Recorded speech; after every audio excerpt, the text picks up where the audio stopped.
Good morning, students.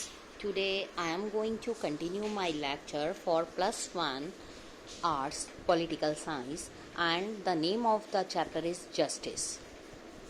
Let us start with our next topic. You know that people with special needs or disabled people could be considered unequal in some particular respect, ठीक है, deserving of special help. But हर time ये easy नहीं है कि agreement regarding which inequalities of people should be recognized for providing them special help. Physical disabilities, age, lack of access to good education और health care, ये ऐसे factor हैं जो कंसीडर किए जाते हैं फॉर स्पेशल ट्रीटमेंट बहुत सारी कंट्री में. ये बिलीव किया जाता है कि पीपल जो डिफरेंट स्टैंडर्ड को इंजॉय करते हैं और उनके पास अपॉर्चुनिटीज़ है वो इक्वली ट्रीट किए जाते हैं हर जगह पर, और जो डिप्राइव्ड होते हैं even the basic minimum needs जो लाइफ के लिए हैं, healthy productive life, the result is likely to be an unequal society. Not an egalitarian and just one. हमारी कंट्री में lack of access to good education और health care और कुछ other facilities जो हैं often found combine with social discrimination on ground of caste. Constitution ने इसलिए allow किया है reservation of government jobs and quota for admissions to educational institutions उन लोगों के लिए belonging to schedule caste and tribes. ये कार्टून बना हुआ है बेटा, look after the cartoon. Why is the statue of justice blindfolded? She is blindfolded because she needs to be impartial.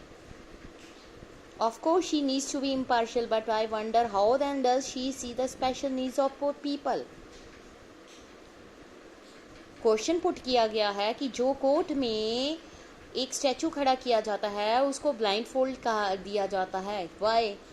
Reason ये है कि वो इम्पार्शियल होकर अपने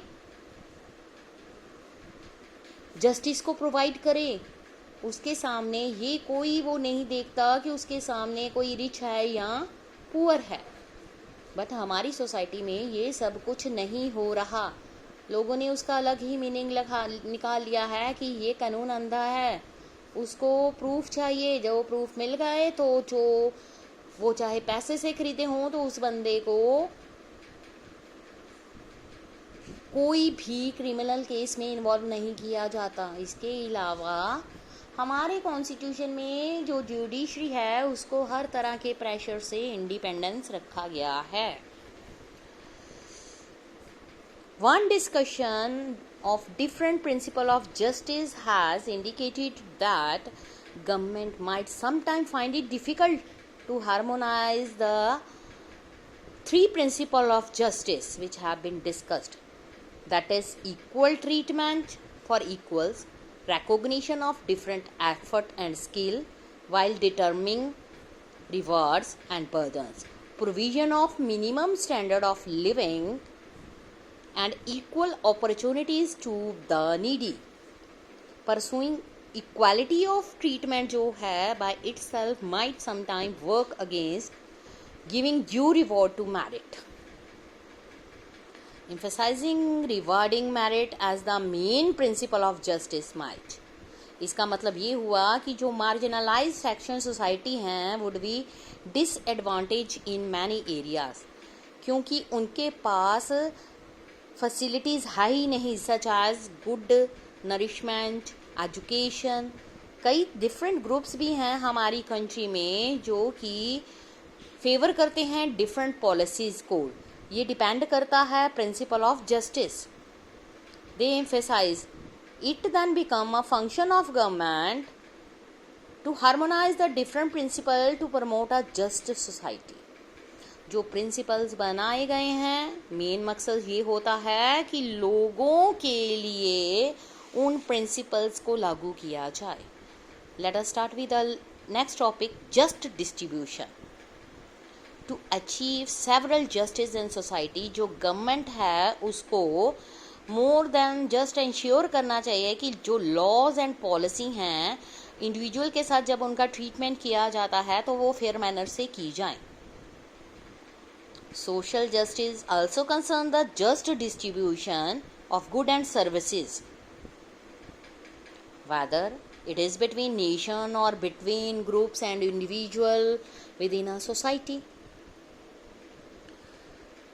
अगर सीरियस इकोनॉमिक और सोशल इनक्वालिटी है सोसाइटी में तो ये नेसेसरी हो जाता है try and redistribute some of important resources of the society to provide something like a level playing field for citizens। Therefore, within a country, social justice जो है would require not only that people be treated equally in terms of law and policies of the society। इसलिए ये भी देखा जाता है कि वो सेम बेसिक इक्वालिटी जो है लाइफ कंडीशंस की उनको उनके सामने जो अपॉर्चुनिटीज़ हैं उनको इंजॉय करें।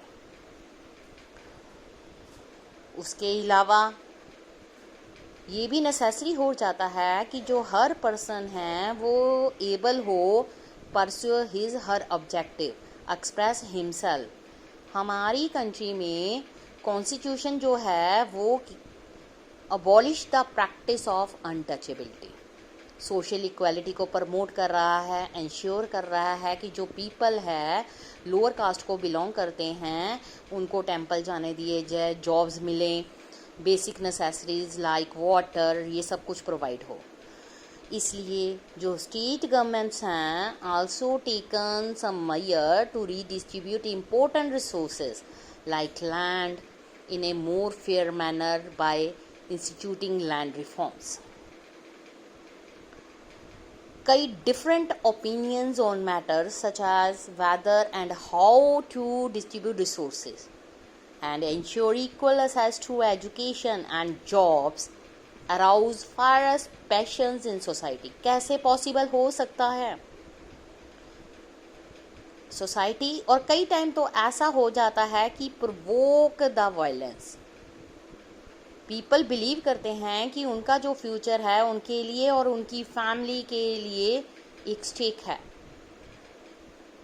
हमें सिर्फ रिमाइंड रखना चाहिए ourselves about the anger and even violence which has sometimes been roused by the proposals to reserve seats in educational institution or in government employment in our country।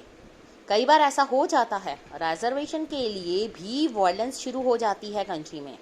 अब ये कोई इजी टास्क नहीं है कि कैसे resources को सबके बीच में रीडिस्ट्रीब्यूट किया जाए। Student of political theory, however, we should be able to calmly examine the issues involved in terms of our understanding of principle of justice। क्या है जस्टिस के प्रिंसिपल? इसके लिए हमें सबसे पहले इनको अंडरस्टैंड करना पड़ेगा। क्वेश्चन अराइज होता है, can schemes to be help the disadvantages be justified in term of theory of justice. अब अगला जो हमारा टॉपिक होगा उसमें हम ये डिस्कस करेंगे कि जो theory of justice distribution just distribution है, well known political philosopher John Rawls ने उसको किस ढंग से पेश किया है। Rawls has argued that there could indeed be a rational justification for acknowledging the need to provide help to the least privileged members of the society. Next है John Rawls theory of justice है क्या।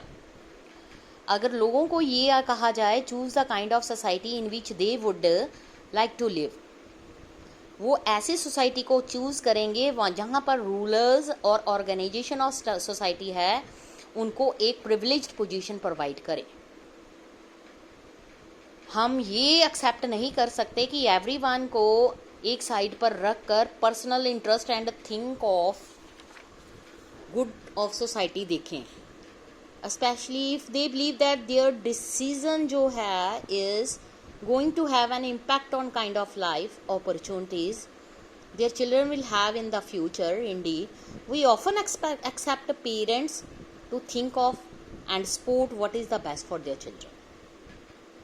ये हमें कहना पड़ता है, but जो ये पर्सपेक्टिव्स हैं from the basis of a theory of justice for a society, so how do we reach a decision that would be both fair and just? John Rawls ने ट्राई किया था इस क्वेश्चन का answer देने के लिए. उसने आर्ग्यू किया कि हम सिर्फ इस पोजीशन पर पहुंच सकते हैं कि fair and just rule is if we imagine ourselves to be in situation which we have to make decision about how society should be organized, although we do not in the position we would ourselves occupied in the society. अपने आप को उस situation में रख कर सोचो, आप उस कास्ट को बिलोंग करते हो, अगर आपको किस सोसाइटी में रखा जाए आप कैसा फील करोगे? We do not know what kind of family we would be born in, whether we would be born into an upper caste or however a lower caste, rich or poor, privileged or disadvantage. रावल्स ने ये argue किया, if we do not know तो इसकी sense ही क्या बनती है? What opinions would be available to us in the future society? इसलिए हमें उस चीज़ को सपोर्ट करना पड़ेगा जहाँ पर जो डिसीजन है about the rules and organization of future society which would be fair for all members. Next बेटा, रॉल्स ने क्या किया, उसकी थिंकिंग क्या है, हम कल के लेक्चर में करेंगे. ये लेक्चर यहीं पर फिनिश होता है. Thank you student.